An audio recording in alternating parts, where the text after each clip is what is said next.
ever.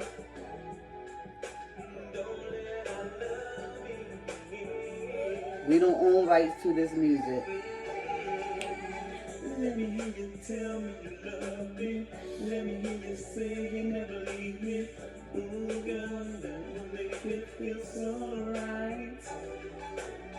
Good morning, good afternoon, good evening, wherever it may be where you live at.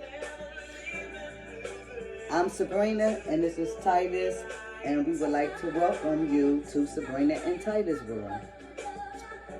We did our first video yesterday, sharing some things about my husband dealing with a spouse that had illnesses. I was speaking on yesterday. So today, I wanted to go a little more deep into what I shared yesterday about how my husband had 2 strokes, 3 seizures. He was rushed to the hospital. Again, like I said yesterday, after I gave birth to our number 10th child, which was our baby girl, who just turned 8 years old. So let's go to when he went in the hospital. He was in the hospital for like a week after having the stroke. When he got there, he didn't have no feeling on his whole left side of his body, no kind of feeling whatsoever. And the next day, he ended up getting the feeling back on the arm, but then in the leg, on the left leg. But then in the arm, he didn't get that, I think, until like the day after. On the 21st of November, I remember calling the hospital 5:30 in the morning when I was woken up to check on my husband like I do every day. And the nurse from the nurse station was like, the doctor would like to talk to you, but he's in there with your husband, with other doctors. Let me get him on the phone. So once the doctor got on the phone, he was telling me it didn't look good. He was saying that my husband had slipped in a coma. Hearing the words coma like flipped me out. And even talking about it, it gives me like little butterflies in my stomach. But it flipped me out. Like, wow, my husband is now in the coma. So I remember running out the house. I mean, literally running out the house with my jacket in my arm, my pocketbook. And I began to run, and all I could do was cry and like, God, please no. I'm just giving birth to our baby. Why would you allow this to happen? This is what I was saying as I was running. By the time I got to 11th and Albany, because we was living in Albany at the time. When I got to 11th and Albany, the bus came. So I jumped on the bus, and when I got to the hospital, when I got in the room, my husband was surrounded by all these doctors, and I began to cry. And remind you, the night before, he was constantly sleeping in the hospital, and I asked him these words. I said, babe, are you planning on leaving me and our children? And he shook his head, no. He said, no. So I began to climb up on top of my husband. I began to pray, and I began to cry. And I'm like, Lord, please don't take my husband. I need my husband. Again, I've been with him since I was 15 years old. He, like, my whole life. Like, I've been with him almost my whole life. So, now we're going to fast forward. He goes into the rehab on December the 4th. They had to reteach him how to walk, talk, eat. He was wearing the pins. He couldn't do nothing on his own. And I sat by his side, and I'm just looking at my husband like, why did this happen? Again, I'm talking about a man, a great man, awesome man, lovable man, a man that loved his family, loved his wife, loved his children, just a man that's hard to come by, a good man that's hard to come by. That's what I found in him. No, we're not perfect. We have arguments. Even to this day, we have arguments. It was times, before the sickness we went through, and we'll go into that in another chapel, sorry.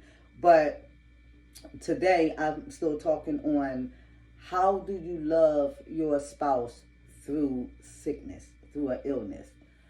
You know, our life has totally changed after, you know, him spending 2 months and 5 days in the hospital and in the rehab, Morris Rehab. You know, he came home and he had to wear a helmet on his head because he still had the skull piece removed out, and he couldn't hit his head no kind of way. So he was like, oh my God, I can't believe I gotta wear this. This gonna make me look like a fool out there. So what did I do? As his wife, as his partner, I went and got me a helmet. And the whole time my husband had to wear his helmet, I wore mine. Now, I know some people probably like, oh, that's just out of pocket. That's this, that's that. Well, guess what? I want one. I wanted to support my husband in every way. When I tell y'all that we went through hell, hot water and back, we went through, my God. We was in our home. We bought our home back in 1995, a month before we got married. And we was in our home for 25 years. My husband always kept our mortgage paid it in full every month, never was late, always on time. And we end up losing our house right after my husband, not right after, but we end up losing our home after being in there for 25 years. That was like a knife to my chest. You know, we worked so hard to build our family, and to have to go through, you know, losing our home, lost my husband's vehicle. We lost all our clothes by transferring, trying to go elsewhere to start a better life. You know, I began to feel like I was a failure as a wife. Like, how did I allow us to lose this? And, you know, I had people that was around me. I had true people that was around me that truly loved me, that encouraged me, that prayed with me, that prayed for me, that, you know, helped me, you know, tried to help build me, you know, to be what they know I can be, because I felt like I lost everything. I felt like I couldn't go on. And I mean, just thinking back to how I felt betrayed, you know, from those that I love, that said they loved me, that was stabbing me in my back, behind my back. They talked down on me. And again, like I said, I'm not a great wife. I'm not. But I am a good wife. You're a great wife. Thank you, babe. I really appreciate that one. My husband, due to the brain injury, because he had to get the skull piece removed and had got it replaced back in on June the 25th, 2018. He has short-term memory loss. So he don't remember everything, but I will say this, that his memory is getting better, because he can remember a lot that he could not remember before he went into that hospital. Some people say, how do you do it? How was you able to handle the fact of your husband getting sick? It was God. I must say it was God. It was most definitely God. Because I leaned on my husband for everything. I did. I didn't know how to be my own woman, because I was so, not saying I was too attached. I was really, so God intends for us to love our spouse, but he do not intend for us to treat them as a God. And I believe that's what I did at that time. But I thank God, even in spite of everything he's been through, and guess what? It's still painful to see him go through. It's still, you know, hurtful that he can't do the things that he once did. But again, he's still here. And I am so grateful that God did not choose to take my husband. He's not a perfect man, but he's a perfect man to me. He may not be perfect to others, but he's perfect to me in my eyes. You know, he treated me like a queen. Before his illness, listen, I ain't want for nothing. My hair stayed done, my nails stayed done. He did my feet. Right, babe? He did my feet. So, you know, I'm just so excited for what God is doing, you know, with us now. You know, I know somebody asked what happened, you know, let's go back to what happened after we lost our house. We moved from house to house. We became the squatter. I became the squatter. I ended up living in a house that wasn't mine. you know, and I was in there for 5 months until we was forced out of there because I had people calling utilities telling them that I was a squatter. So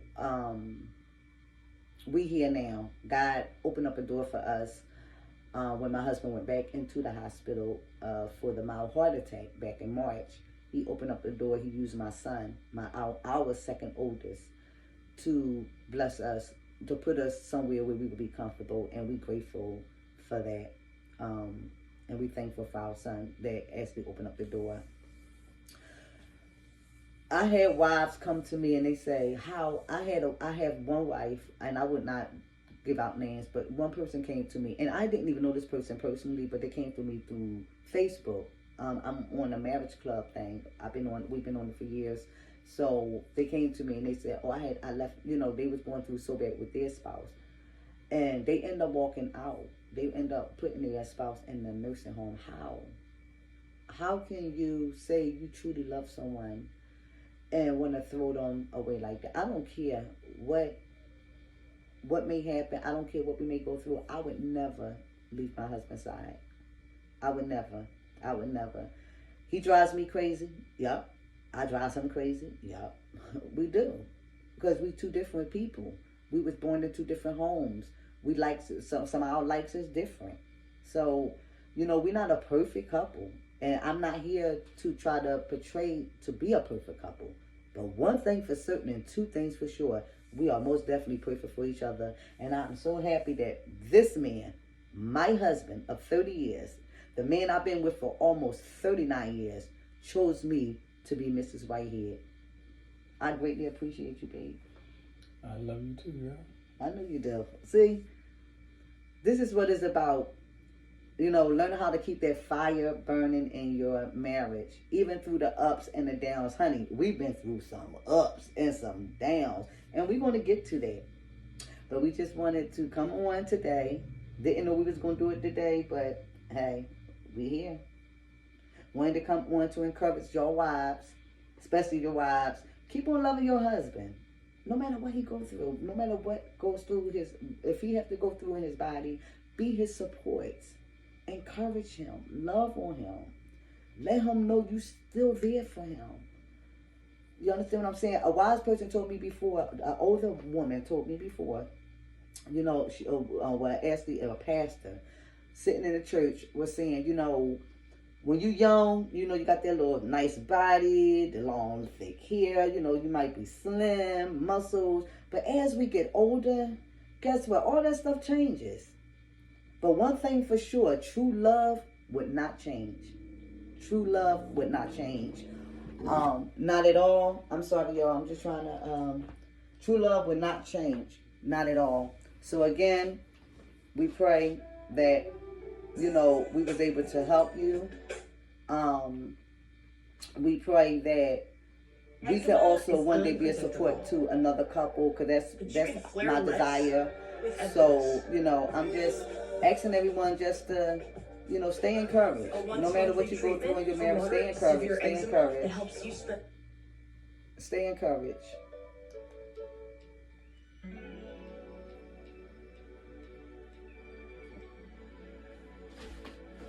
Stay encouraged, y'all.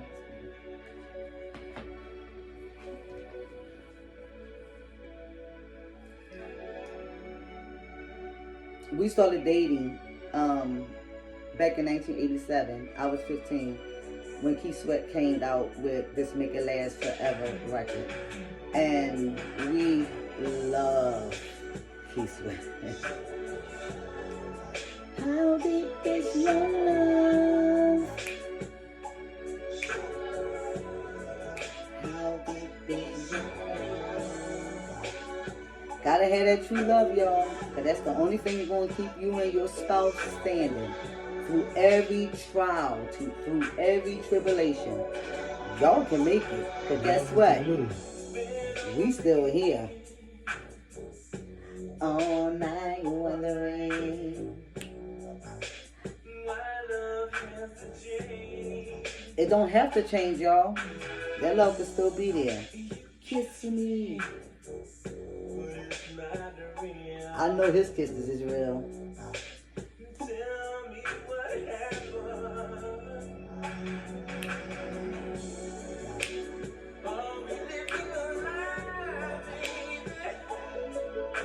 again, welcome to Sabrina and Titus World. Have a great day until you see us again. Have a great day on purpose.